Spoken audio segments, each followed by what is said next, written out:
Never attack people for their beliefs or make them feel insecure about their intelligence or goodness. That will only strengthen their defensiveness and make your task impossible. Make them feel that by doing what you want, they are being noble and altruistic, the ultimate lure. Learn to tame your own stubborn nature and free your mind from its defensiveness and closed position, unleashing your creative powers. Robert Greene. Welcome to Flourish. I'm Diane, and you are in the right place to create an inspired life by making mindful decisions and taking positive actions to live harmoniously and imprint effectively on those you love and mentor. Today we are discussing the law of defensiveness from Robert Greene's book, The Law of Human Nature. This chapter taught me a lesson that naturally unfolded over time. It provides you with actions you can take to create an optimistic mindset, elevate your well-being, and live an extraordinary life. If you missed any of the episodes thus far, I will link them in the show notes and you can go back and watch or listen.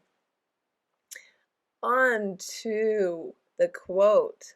Listen to tame your own stubborn nature and free your mind, unleashing your creative powers. Don't you just love that? And it rings so true. So true.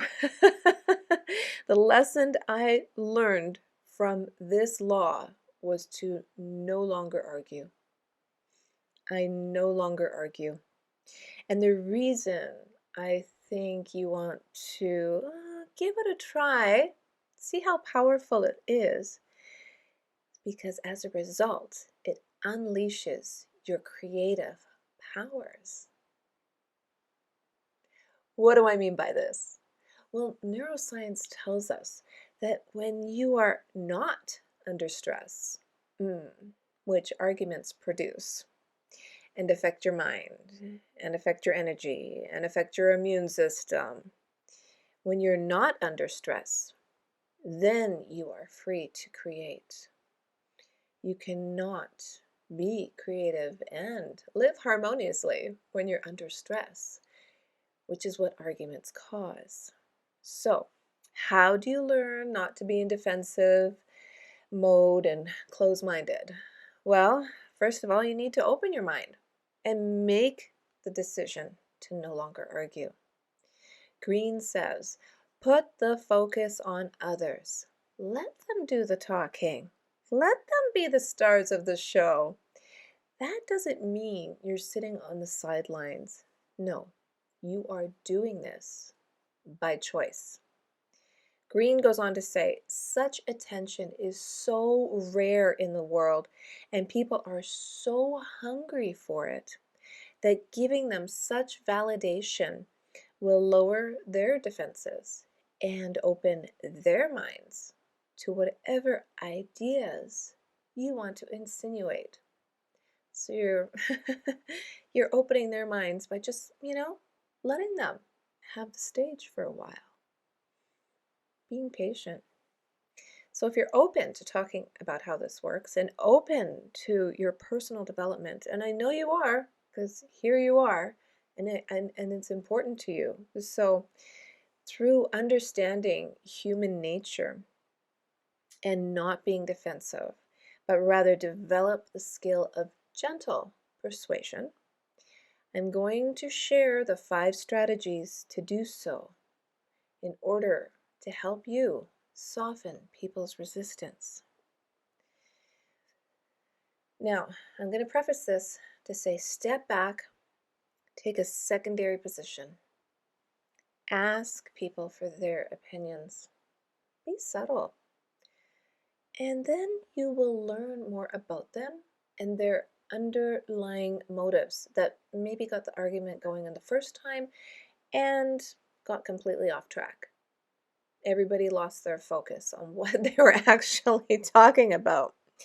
And remember, the goal is not to be manipulative, around people. No, people will feel that. They'll sense it.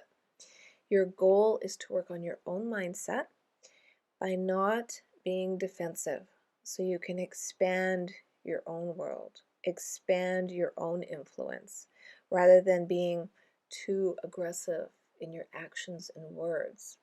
Be a little bit more calculated. People usually get aggressive when they are desperate. Yeah, when they are desperate and fearful of their future. So there's been a lot of people on edge these days because a lot of people are worried.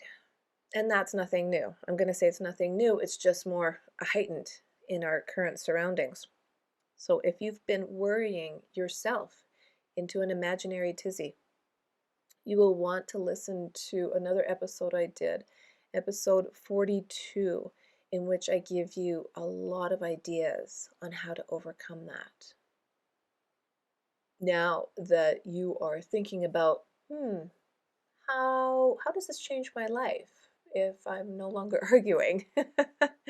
Well, you'll be able to think clearer because you're not blinded by your stress. You're not blinded by your worry, and you're not blinded by your fear. When you get that stress going, you can't think straight, you can't make good decisions, and then you wonder what on earth just happened. So, in understanding why it's healthier to choose not to be argumentative, I'm going to first share what Greene says for 3 examples of what happens when you're trying to convince people of something. 1, when you challenge someone else's opinion, you may make them feel stupid, brainwashed, that they just don't know any better. If this happens, then they will be even more defensive, and the walls will go up, and they'll never come down. I have seen this happen firsthand, and it is a reminder to me why this law is so powerful. Has that ever happened to you? Have you ever just made a, maybe not even argumentative, but like a little snide remark, and the interpretation people took from your intonation or your actions or your words was that you were making them feel stupid? Think about that one. Number 2, keep a neutral position by neither challenging nor confirming someone else's self-opinion. It gives you a bit of room to maneuver, however, they will still be dubious and resistant to your needs.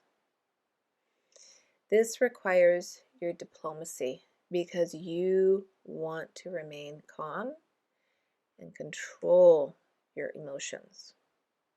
And then the 3rd way, confirming their self-opinion. Yeah. In this case, you're fulfilling one of people's greatest emotional needs. We can imagine that we're independent, intelligent, decent, and self-reliant. But only other people can truly confirm this for us. It's what rids us of self-doubt. I will discuss this in greater detail towards the end of the show, so make sure you stay tuned because this is an interesting one. But I would suggest a little bit of caution here with that 3rd way of being convincing. Make sure it aligns with your own values and morals. If it doesn't, there is no need to placate someone, none whatsoever. Because now your own self-opinion and your own intention is not clear, if not in alignment with the other person, when you're agreeing with them. It's a fine line. The power of persuasion requires you to remain honorable. That way, you can be genuine with your feelings and you can develop a mutual respect. Also be aware that not everybody has a high self-opinion. No, some people have a low opinion of themselves. And I'd also be very careful in this department because I'm not talking about someone who needs medical help to help them through. It's a little bit more superficial than that. I mean, I just heard a stat this morning that 1 in 9 North Americans are on some form of antidepressant. That increase is substantial. When 50 years ago, it was maybe 1 in 50. Somebody's over medicating people. So keep that in mind. It's a fine line.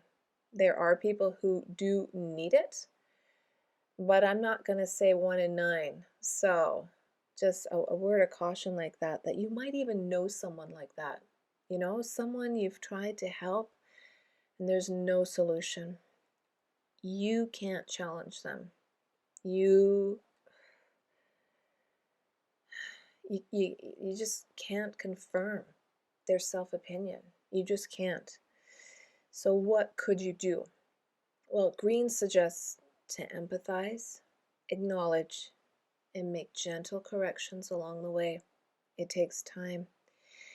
But it also need to keep in mind that that person is worthy of your time. If this is happening to someone you're related to, that you're raising, you're influencing, and you really feel you can help them, by all means, show them some empathy. And if you're looking for more information on this topic, have a listen to my episode 27. I discuss how to motivate the unmotivated. Let's get to the 5 strategies to practice and help you be strategic in unleashing your creative powers. First, transform yourself into a deep listener. Since we are more interested in our own thoughts and focused on what we want to say next when we're having a conversation, but what are we really thinking about, it's difficult to give our attention to the person in front of us, our full attention. So when you're having a conversation, there is more to discover about another person than what they say. Be an explorer. Watch their body language. Check out the glimmer in their eyes. Let them talk, and then, acknowledge them with a nod. And if they're making certain actions, do a gentle mirroring that, you're one with them, you hear them, you're feeling them, you're understanding them. And as a result, they will feel like the star of the show.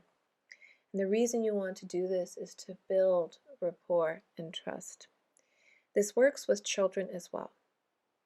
I would go so far as to reach out, hold their hand, hold their face, depends how old they are.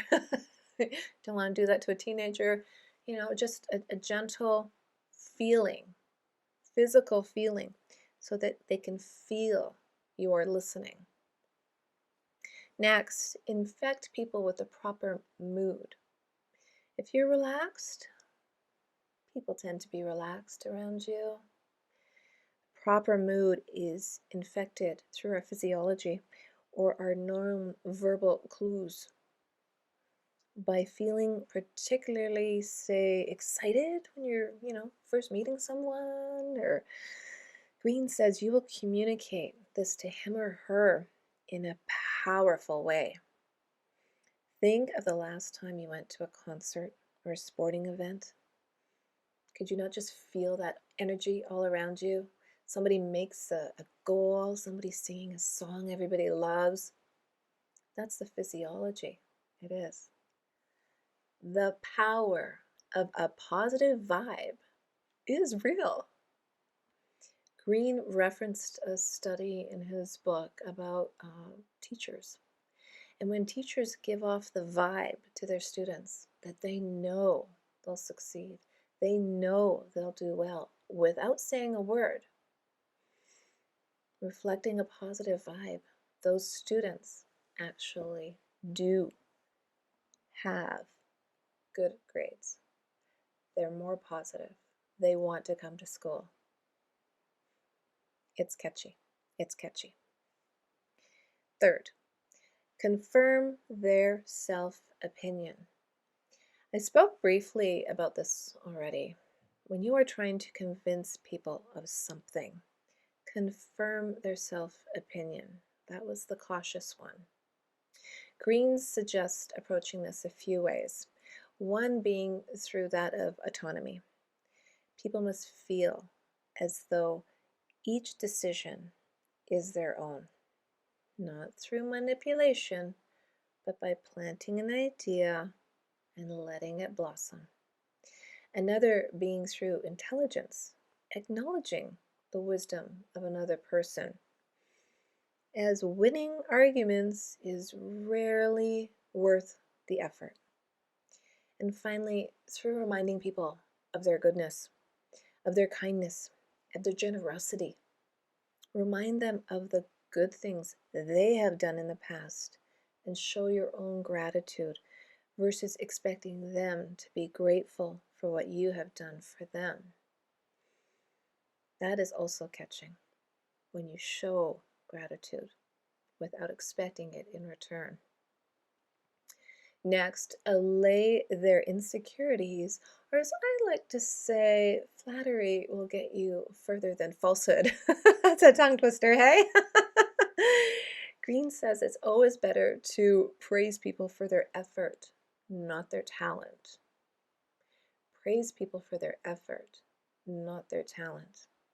When you extol people for their talent, there's a slight deprecation implied. As if they were simply lucky for being born with a natural skill.